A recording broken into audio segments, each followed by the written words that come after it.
Good day. This is Dimitri Lascaris coming to you from Kalamata, Greece for Reason to Resist on September 30th, 2025.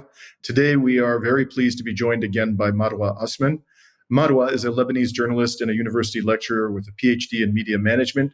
She's also the mother of 3 children. She joins us today from Beirut. Thank you for taking the time to speak with us again, Marwa. Thank you for having me, Dimitri. A pleasure. Marwa, months ago you told me, and I just can't imagine how difficult it was for you to have to live with this news, that you have a home in the south of Lebanon, which I understand is not far from the border with occupied Palestine, that it had been effectively commandeered by military personnel of the genocidal entity. I understand that you have since had the opportunity to go there. They've departed the premises of your home. And can you tell us what you found when you went there? What was the condition of your home? And what also is the condition of your village? Sure. Let me tell you about how I found out first, because up until the last week of the war, my house is, the village is Khiam, and it's right at the border with occupied Palestine. It's actually in a triangle. Both borders are occupied Palestine and the occupied Golan as well. So my house actually faces the Golan and Mount Hermon, known as Mount Hermon, but it's called Jabal al-Sheikh in the area in West Asia. But so my house is not directly at the border, but what happened is after the ceasefire of November 27th, 2024, the Zionist terrorists, obviously they broke the ceasefire and they started detonating everything around the village, because at that time, Khiam was only 25% destroyed. But during the ceasefire and for more than 60 days, Zionist Israel started roaming freely across those villages that are on the border, and they started detonating entire neighborhoods.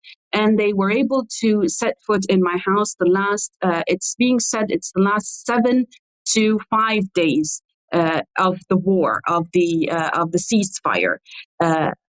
They were in my house. They took it as a safe house for them, but obviously before they even landed there, before they got there, they wreaked all sorts of havoc. They detonated most of the walls, and they detonated the doors, and they burned down most of the furniture, and they just it was unrecognizable, but it was still up, which is a miracle, because to get there, you have to go through the center of the village, which is non-existent, by the way. It's a desert now. All the memories, or the people, or the shops, or the houses, everything, they just erased that. So it was a miracle, was still up, but my house was their safe house, and my neighbor's house down the road was the that was set to be a landing space for their helicopters. You could see how they actually, what they did and how they painted it and whatnot. But I found out before the war even was done, before the ceasefire, because the last week of November, we had a couple of guys who are from the village who live not in Lebanon, and every week they used to go to this website and take a photo, a geo photo, a satellite photo of the village, so people can see if their house is still there or not. You can zoom up to 10 meters to see your house, and it's very expensive. It's like $500 per photo. So they used to take that weekly and send it to the WhatsApp group of the village. There were like 4 or 5 big groups for all the village residents. I was one of those. I'm a member of one of those groups. So we used to see. We was like zoom and see that the house is still there. The gate is still closed. Everything's okay. So the last week, and it was November 23rd. And I remember that day, suddenly it was like afternoon, and my husband went quiet. I mean, it's that rarely happens. And he was sitting in the bedroom, and I was just finishing off with some work with the kids, and he called on me and he said, "Did you see the photo?" I was like, "Yeah." I zoomed in and I saw the house. It's still there. He said, "Did you zoom enough? Did you go like in enough?" When he said that, I lost all feeling in my legs. I was like, "What do you mean?" Because we spent 10 years, I've told you that before, Dimitri, we spent 10 years building the house. It took us 2 years to buy the land and then 8 years to actually build it. And we actually lived there for 8 months only before they did what they did. So I zoomed in and I saw in the parking place, because in front of my house there's the huge space that's our parking place, and usually the kids' trampoline would be there, their bikes would be there, whatnot. And I zoomed in, and there were 4 armored vehicles, parked in my parking space. And I knew then and there that they have taken my house as their whatever they want to do with it, because they take. That's the only thing that they do. They take and they kill. That's what they know what to do and how to do. So I knew, and I hyperventilated, because I didn't want to set foot there anymore. I wanted to get word for the fighters still residing in the village. I didn't know how. I just needed to get word for them to blow up the house, take the house down. I don't want it, because if it's still there and I'm going to go and see what they did and how they used it to kill my people, I'm burning it down myself. So why did you just do it for me? Just bring down the house. I don't want to see it anymore. I don't want it to be a safe house for them. Kill them inside of that house, because they killed 357 from inside my village. 147 of them, it's either 147 or no, it's more than that, because lately 4 more people were killed. So we're talking about 152 or 153 Khiamis from my village were killed, both civilians and fighters as well.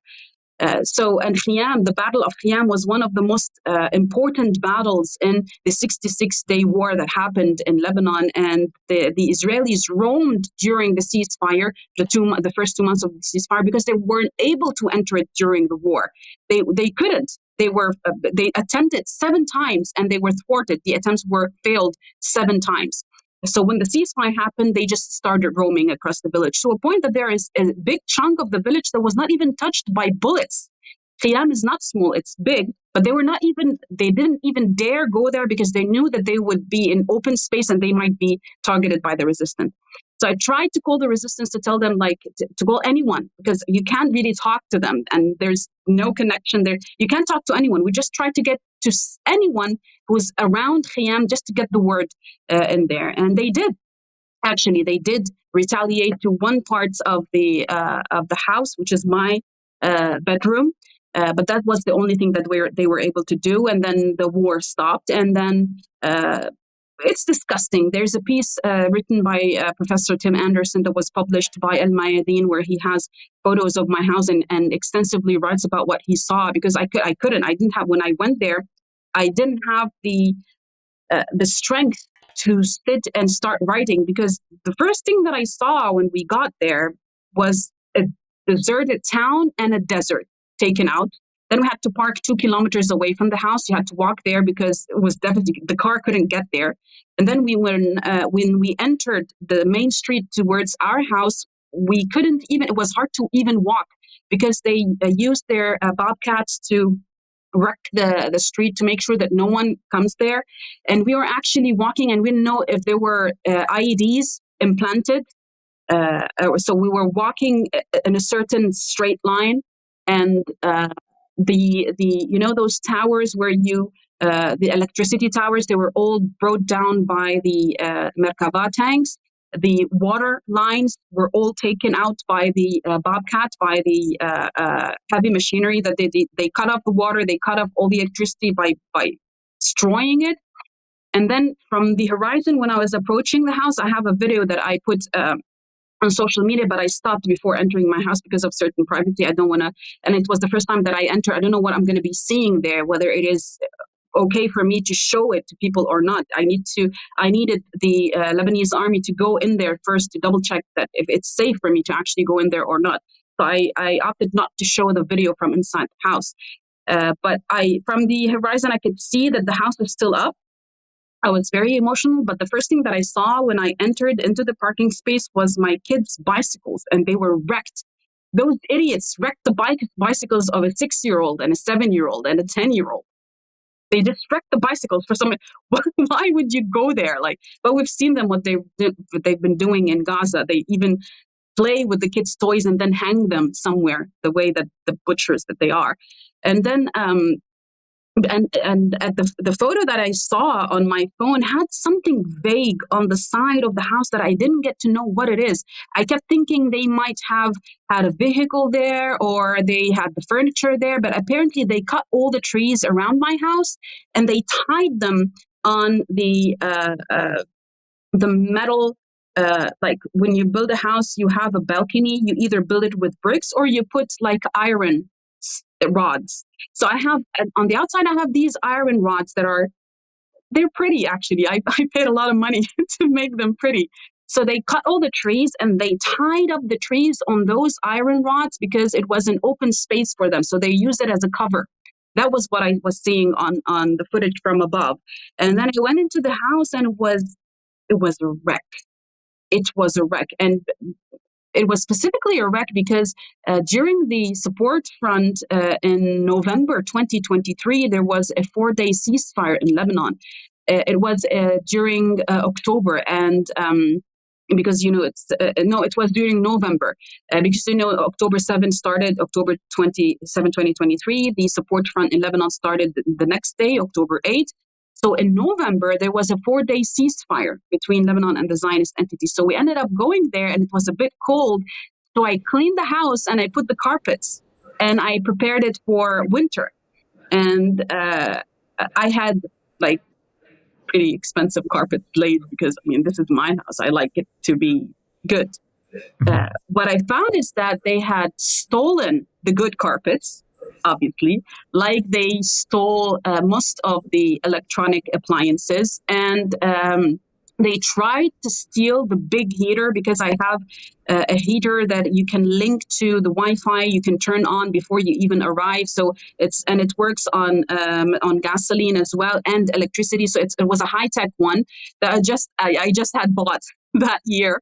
They tried to steal it, but it was too heavy for them, so they destroyed it. And then I went into the bedrooms. My kids' bedrooms was completely burnt down because as they were approaching, the road is higher than my house, so they were using the bullets from the Merkava to just shoot into my house, and the bullets went through 4 levels of wall. Because the first wall, my house, I built it in a way that you have 2 walls. In between them is some sort of a material that isolates heat and isolates water. And then on the outer side, instead of painting it, I had special rock installed that you buy from a special area in Lebanon. And then on the inside, I had it tiled. So it was a very, very thick wall. The bullet entered through there, then entered into the closet, burned down the kids' clothes, and then also penetrated to the wall behind the closet into the staircase that goes up to the roof. So it was devastated, was burnt. And then my bedroom, they had everything collected, every item that gets in their way, collected from the house and thrown into my bedroom because they got hit in my bedroom. The wall, there was no wall. So I think they might have tried to stop the wind or something with all the furniture that they threw into my torn bedroom. And then I went into the kitchen. It was disgusting, man. It was disgusting. And by the way, for some reason, they covered all the toilets. I have 5 bathrooms in my house. They covered all the toilets and they cut the main water pipeline that goes into the house. They cut it, they destroyed it, and they destroyed the tankers that are solar panel tankers, because I don't have to pay for electricity if I'm in South Lebanon. We have like 300 days out of 365, we have sun. So I installed solar panels to get me hot water. They destroyed the tankers. They shot at them and they destroyed the main water pipeline into the house. So they cut the water, they shut the toilet, and I'm sorry to say, they were using plastic bags to go to the bathroom, and they left them there. So you can imagine. And there was in the kitchen, there were like big refrigerators where we're used to see them, like let's say if you are living in the Gulf in Dubai or Oman, and you buy some premier fish and you put them in this certain fridge, and then you put tape all over that fridge and you send it, you ship it via. So that fridge, I had 4 fridges full of nasty food that has gotten rotten. It went rotten, and food on the ground, food on the walls. The doors were blasted. The kitchen, like all the cabinets had fell because of the detonation that happened. All the decoration around the ceiling. The ceiling had fallen off because I had like a faux ceiling above the concrete that had fallen off. Every window. I have 14 windows and doors in my house because when you're surrounded by nature, what do you want to do with walls? You want windows. You want everything to be open. So 14 windows and doors completely shattered, completely shattered. And then I went downstairs to go to my mother-in-law's house because when we bought the land, we made sure to build her own house. And then we built our house, which is ground level. So you have to go downwards, which is, it's on top of the hill. So it goes a bit down into a valley. So her house is below us.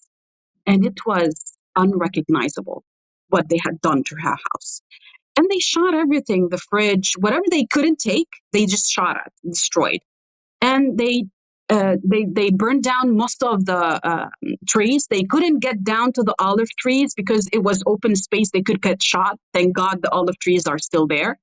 They broke my kids' swing set.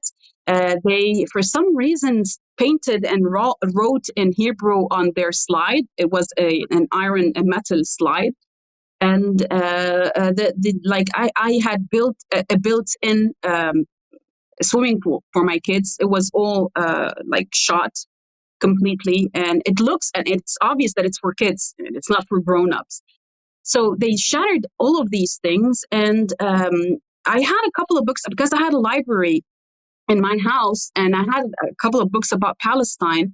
And they had taken one of the books written by my very good friend Fra Hughes, who's right now on the flotilla on his way, hopefully, to break the siege on Gaza.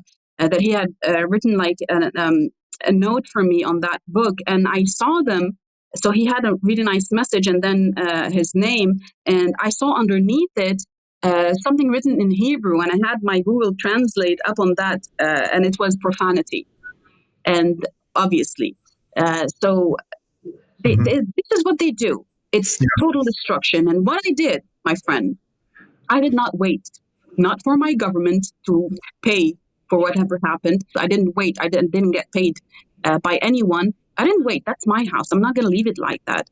1 month later, if you're coming from outside, you could see that the house is back up on its feet, like nothing happened to it. But from on the inside, I still haven't done anything because it's going to cost a lot of money, and I'm not sure if those Zionists are going to keep the area or take it or occupy it or burn it down. So I'd rather just wait to see what happens before I really. So I've not gone back to live in my house yet, but I'm hopeful that I will soon. And so is it possible for other people in Khiam to rebuild? Because when I was there several months ago, we went to Kfar Kila, and there were a lot of drones were overhead.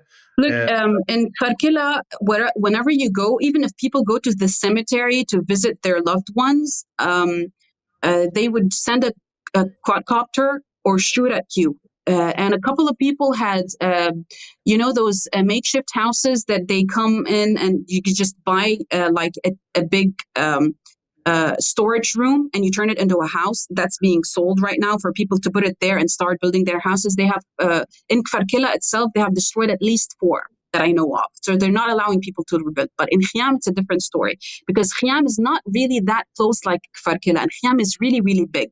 So there are areas that are very close to the occupied territories that are not inhabited.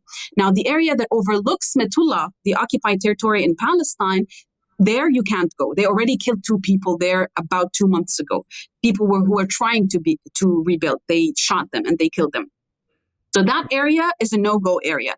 But the remaining part of the village, there are at least 907 families, not humans, like families. So it's more than 1,500 people who have returned fully as residents to Khiam, and it's all functioning, and there are supermarkets opening, there are Wow. 3 or 4 grocery stores, and so life is back, but it's risky because they keep targeting people. So in the South, there is some reconstruction happening on a significant scale. So I'd like to move now to a different subject about another person of Lebanese origin, and his name is Tom Barak. This is the Trump regime's special envoy to Syria and ambassador to Turkey. And for some reason, he seems to be meddling quite a bit in Lebanon's affairs, although formally speaking, his assignment seems to be focused on Syria and Turkey. And he's generated quite a bit of controversy in Lebanon. And just for those people who are unfamiliar with Barak, he's a wealthy American real estate investor. Basically, Donald Trump has populated himself, his administration, with close friends of his who are real estate shysters. Barak, for decades, was a close friend and a fundraiser of Donald Trump. And his record in business is chock full of business deals that I would characterize as slimy. So is his crime record as well. Yes, exactly. And so just to give you an example of one very suspect transaction, in 2010, Barak, he bought $70 million of Jared Kushner's debt on a very expensive piece of property in New York City, 666 Fifth Avenue. And Kushner later avoided bankruptcy when Barak agreed to reduce Kushner's obligations after a request by Trump. So what went on there, who knows? But it doesn't sound on the up and up. Anyways, Barak recently gave an interview to Hadley Gamble of The National. I believe she's an American reporter. And I'd like to show you 4 separate excerpts from that interview and just get your reaction to them, Marwa. They were quite remarkable. So here's the first one. What's the end game? I was hoping you weren't going to ask that because I don't know. I don't think anybody knows. Look, the end game, when we say peace, it's an illusion. There's never been peace.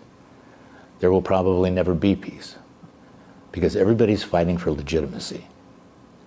So people say, well, they're fighting over borders and boundaries. It's not what they're fighting over. A border or boundary is the currency of a negotiation. The end result is somebody wants dominance, which means somebody has to submit. In that part of the world, submit, there's no Arabic word for submit. They can't wrap their head around submit. So eventually, prosperity is the only answer. Nora, what do you think about that? Rather curious. We don't have an Arabic word for submit. Why doesn't Israel have a Hebrew word for submit? I mean, is he out of his mind? Submit for what and for whom and at what price? Like, does he watch what's going on in Gaza? Does he see what's going on in the West Bank? Does he see how Israel went into Syria without even being provoked and took 700 square kilometers of that land all the way to Mount Hermon, to Jabal Sheikh, just to overlook Lebanon and try to submit Lebanon as well? I mean, they're delusional, and they speak about the people of like the actual indigenous people of the land. They speak like they are easily replaceable, that they are trash. He literally called us animalistic. That piece of horse manure, excuse my French, he called us animalistic on our land. But, I mean, we should thank God I wasn't in that room because shoes would have been flying. So just so people understand, when it wasn't in this interview when he called Arabs animalistic. He did that in a press conference a few months ago. In Lebanon, in Beirut. Yeah. Yes, because and interestingly, in that whole exchange with the reporters, they weren't acting any more aggressive than American reporters act. So, in any case, please go on. But and he has the audacity to say that to lay it out flat. He said flatly, there will never be peace. We know ever since Britain brought about Zionist Israel and then gave that file to the USA in the 50s or the 60s to be their patron instead of the UK, we've never seen a day of peace. And it was not us. It was the terrorists, the Haganah, that they paid and funded to come and steal our land. And it's not only Palestine.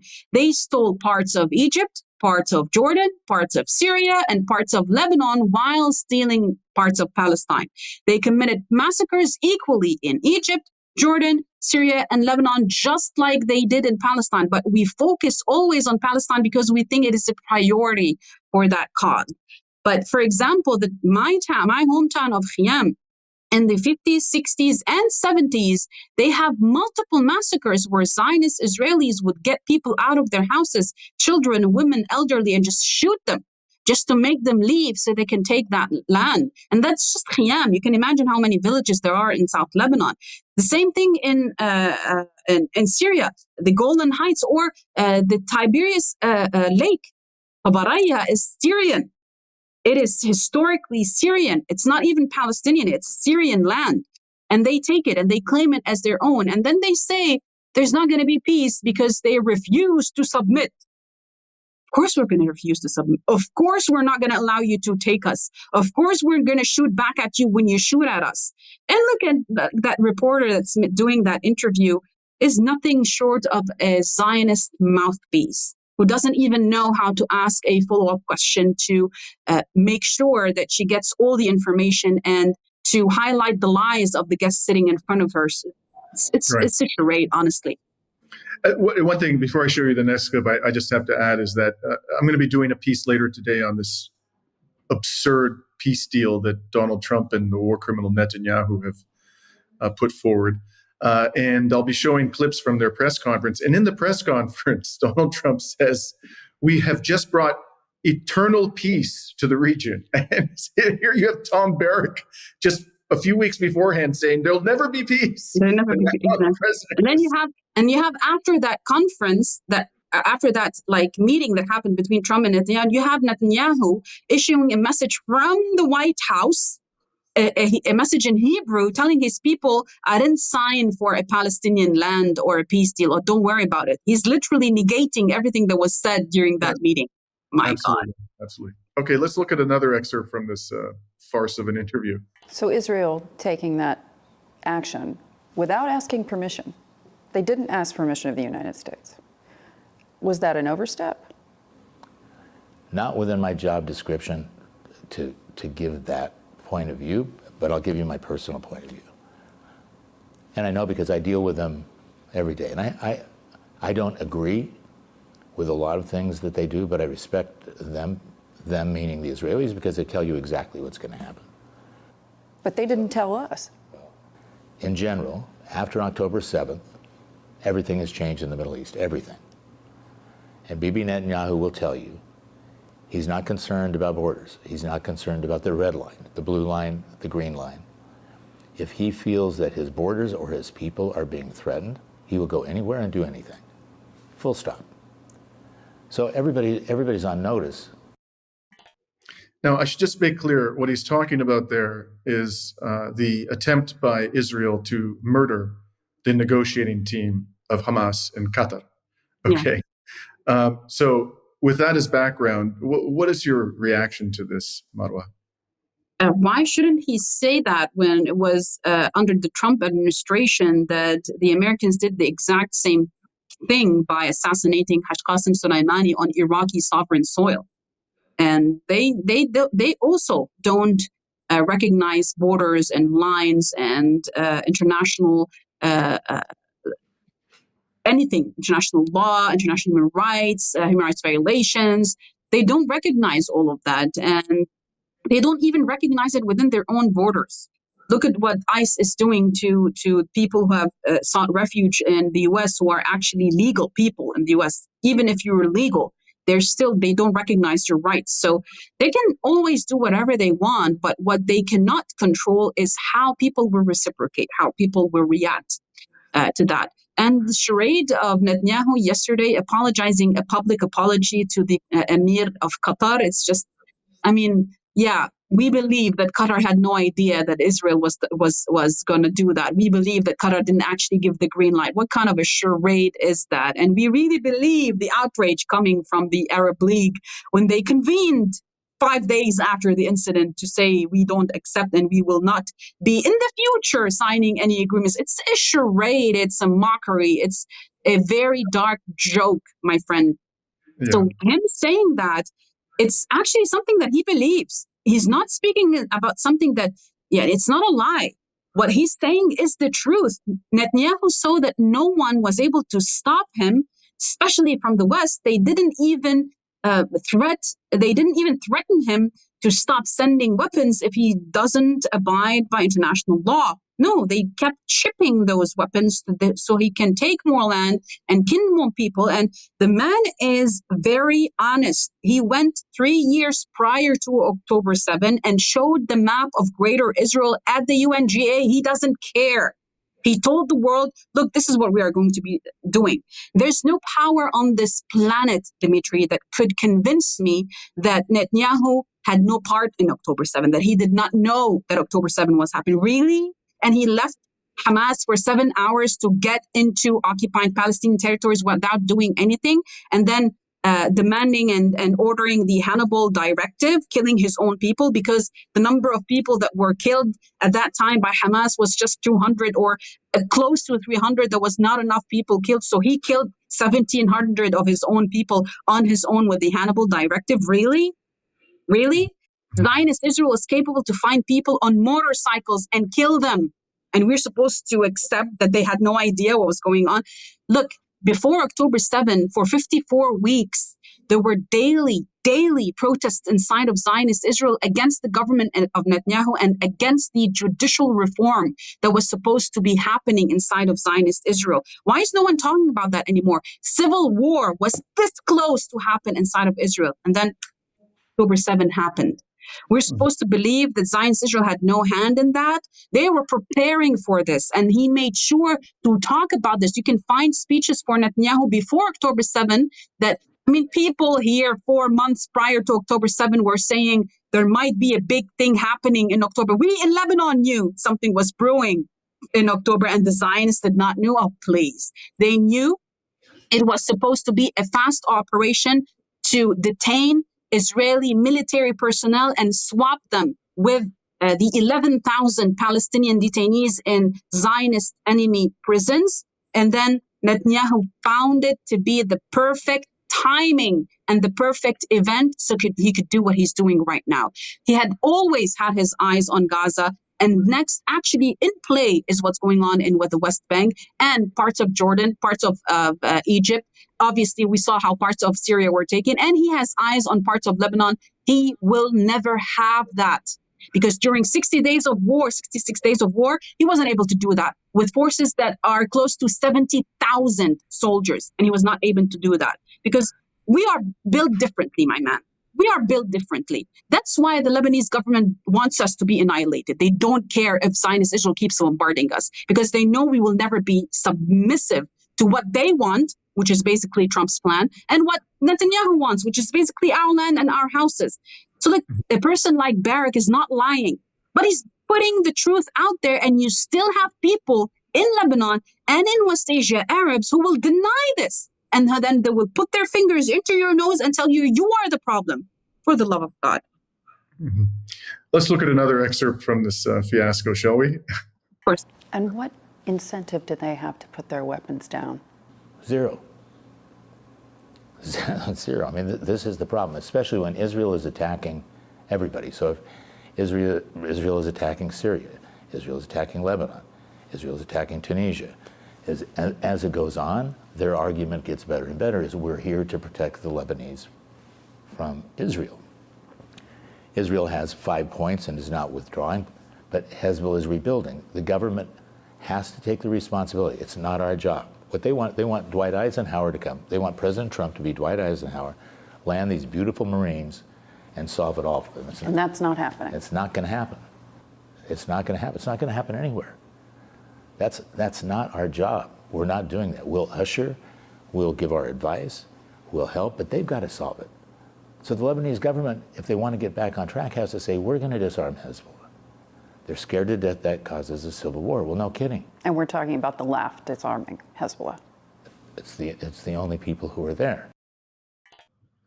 I got to tell you, Marwa, that excerpt just blows my mind. That piece on its own, Dimitri, that piece on its own should have made Mr. Ma'moon Beg, which is a nickname that we give to our prime minister, which is it's a parallel to a character in a very famous Syrian drama who ends up being a spy. So Ma'moon Beg, the prime minister of Lebanon, Nawaf Salam, should have resigned after this excerpt. Should have resigned because he's saying what the government of Lebanon asked the Americans to bring American boots on Lebanese soil to kill us, to make sure we are not a threat to Zionist Israel anymore. How can we be the threat when Zionist Israel is the occupier and the aggressor, for the love of God? But they even asked them, but the Americans are smart because they remember very well the Beirut barracks bombing of 1983.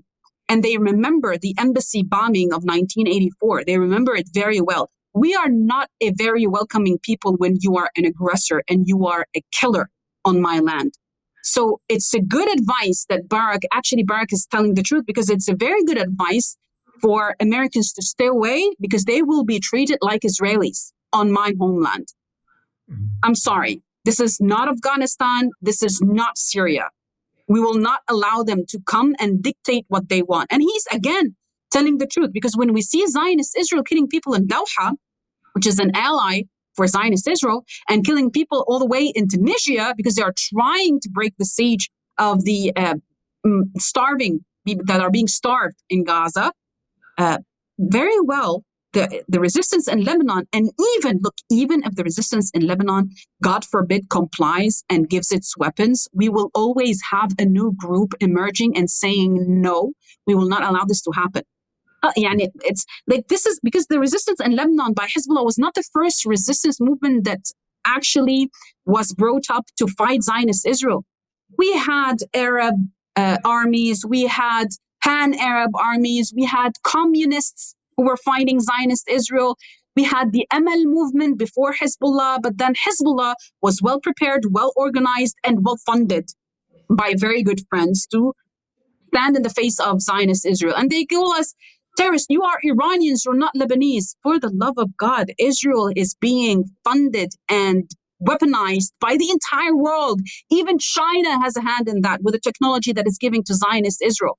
They are also complicit in it, despite the fact that they vocally are against what's happening in Zionist Israel. Then why won't you boycott it? Why won't you stop sharing technology with it? So look, it's no longer a red line. It's no longer being silent because we have friends and allies somewhere. No, there are no gray areas when you deal with Zionist Israel. They are annihilating humans. Yesterday, they sniped a doctor inside of a hospital. We saw him on video dropping because he was sniped by Zionist Israel. I mean, come on. We know that they are using AI to kill us. We know who is behind the technology. And what Barak is trying to say is that even if this group has the right to defend itself, and logically speaking, also is actually protecting their community because Zionist Israel is killing those and those and those, even if that is the fact on the ground, we will still arm the Lebanese army to fight them and kill them, never to kill Zionist Israel. Right. I'm gobsmacked, Marwa, that he admitted that because Israel's attacking everybody, including Lebanon, the resistance has zero incentive to disarm, and that if the Lebanese army tries to do it, there will be a civil war. He just admitted all of that. He was not even... And he then said, we are arming he literally says, we are arming the Lebanese army to kill its own people. This is what he said. These are the words. And then he says Hezbollah after it. I mean, wow. How much of truth can you pour out there and the people are still blind? Yeah. Okay, I want to show you one last excerpt from this extraordinary interview. Sure. The Lebanese think Hezbollah is not rebuilding. They're rebuilding. As we talk now, they're rebuilding. And the Lebanese say, well, we just want a ceasefire. Well, of course they want a ceasefire. Because in that period, Hezbollah, the flow of funds, there's $60 million a month coming from someplace. We need to figure it out. A Hezbollah, let me just give you an example. Let's say you have 25,000 activist troops, Hezbollah troops. You have 70,000 altogether. You probably have 60,000 LAF troops. You have more Hezbollah troops than LAF troops. And a Hezbollah troop makes an average of $1,000 to $2,000 a month. A Lebanese soldier makes $200 to $300 a month. So if you're a Lebanese soldier, you have to be an Uber driver, a barista, and pick up garbage on the weekends in order to fight. In addition to that, Hezbollah also runs the best municipalities. They have water, they have power, they have waste management, because Iran is funding that money. So if you want to get rid of Hezbollah, you choke Iran. The problem is everything is gray market in Lebanon, as you know. Okay, so apparently it's a bad thing to have well-run... Yeah. Water and electricity and good municipalities is a very, very bad thing, because this means that you are independent. You don't need anyone else to dictate to you because you already are self-sufficient.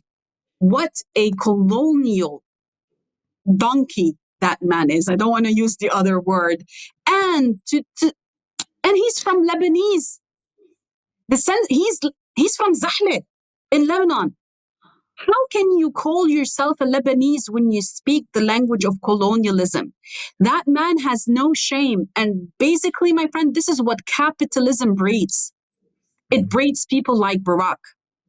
Right. And it's like every word that he's saying, if you like read it, because when you're watching him, that man is pure evil and you can understand. But if you put it down on paper and you start reading it and then you put it into bullet points and you go like, okay, where's the problem? Just can someone pinpoint the problem for me?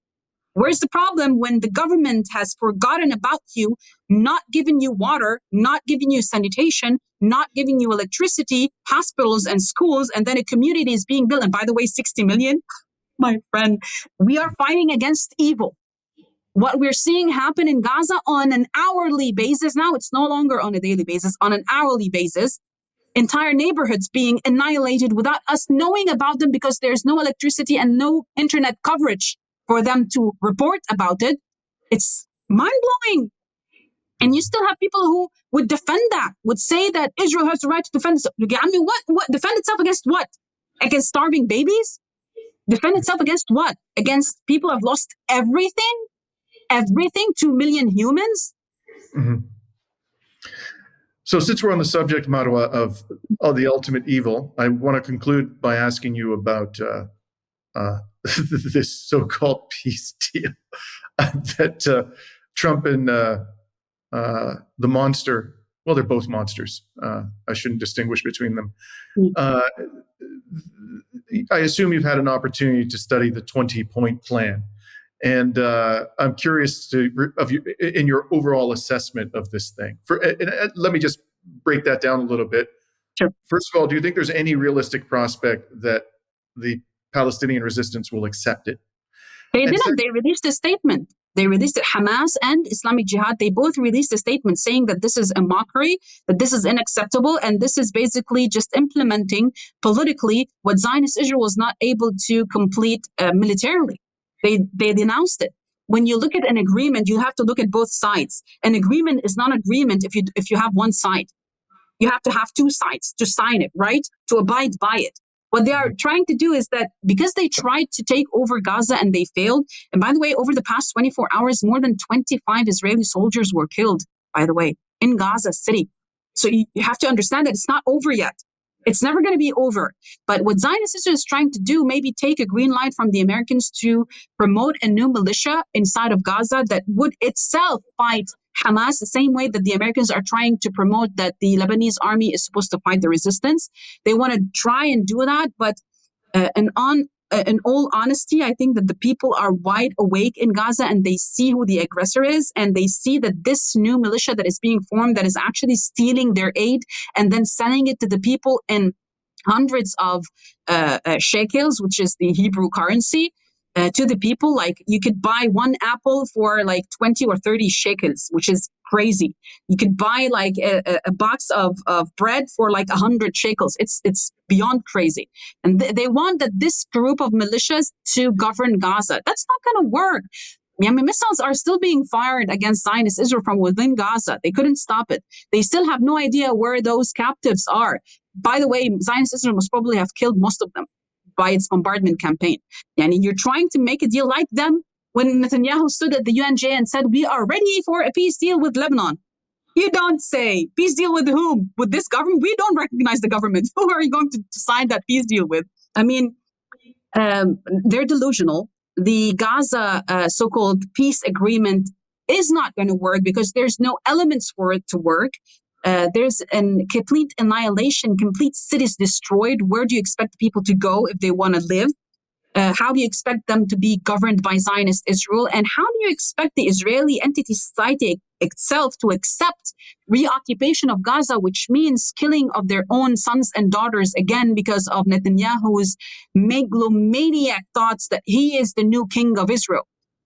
It's not going to happen. And the only reason why Netanyahu actually went to Trump and is trying to make something that sounds near a deal, that literally sounds like as if it is a deal, it's because of all the pressure internally that he is facing, especially from the families of the captives that are in Gaza at the moment. So he doesn't have any other option. And if he tries anything else like a re-invasion of South Lebanon, it's going to blow up in his face. And look, I think that the upcoming days are going to be very heavy on Gaza. I think that Zionist Israel will release its killing machine relentlessly against the people of Gaza. And it's going to be very hard. It's going to be very harsh to watch. And it's going to be shouting complicity from the Arabs more than it is shouting complicity from the West. Because it's beyond my brain, my thought, my belief system that Egypt can't do anything. We know Jordan can't do anything. The king is like the left shoe in the foot of Netanyahu. But Egypt, man, if you look at the map, Egypt and Sudan themselves are more than enough to impose peace in the region, to make Israel stop. Egypt alone, I'm not going to say Sudan. Sudan has its own problems, but I'm saying at the level of the population and the resources that they have. And they choose to do nothing. And this is going to be written down in history that the people of Gaza were left alone. And when Lebanon tried to help, it was decimated. And when Yemen tried to help, its entire government was killed. And governorates are being bombed on a weekly basis. You're supposed to just say yes to the occupier and the colonial powers, or else you will be annihilated. So both options are bad options. We choose the latter. We can die trying. Mm-hmm. We'll leave it there on that very sobering thought. But I personally, I believe that Israel is in serious trouble. And when I watched that press conference yesterday and I read this 20-point plan, Marwa, I have no illusions about what's coming, by the way. I think that as long as Israel enjoys impunity, it will continue to escalate the slaughter. Yeah. And it has to be held to account. That's the only way to stop it. These people are incapable of peace agreements. There's no peace agreement you can do with these monsters. But my overall feeling about what happened yesterday was that it stinks of desperation. And I go back to something you said at the beginning of your answer. They've tried for 2 years to destroy the resistance in the most horrific manner possible. They've tried for 2 years to recover the prisoners of war. They've now they said before the recent murderous assault on Gaza City, which started weeks ago, that part of the reason for that was they wanted to. They thought that that's where the prisoners of war were, and they were going to try to recover them. They haven't gotten a single one. They may have killed some, but they haven't actually recovered a living prisoner of war. And so I think that Israel its army is a wreck. It's a mess. Its society is deeply divided. Its economy has been battered, and it is now the most despised nation on earth. And so I think that they are desperate, and that's what yesterday ultimately I think was all about. But we shall see in the days ahead. And so let me close it there, and thank you so much for your wonderful conversation. And I look forward to the next time we talk. Likewise, thank you. Have a great day ahead. You too. And this is Dimitri Lascaris signing off from Kalamata, Greece.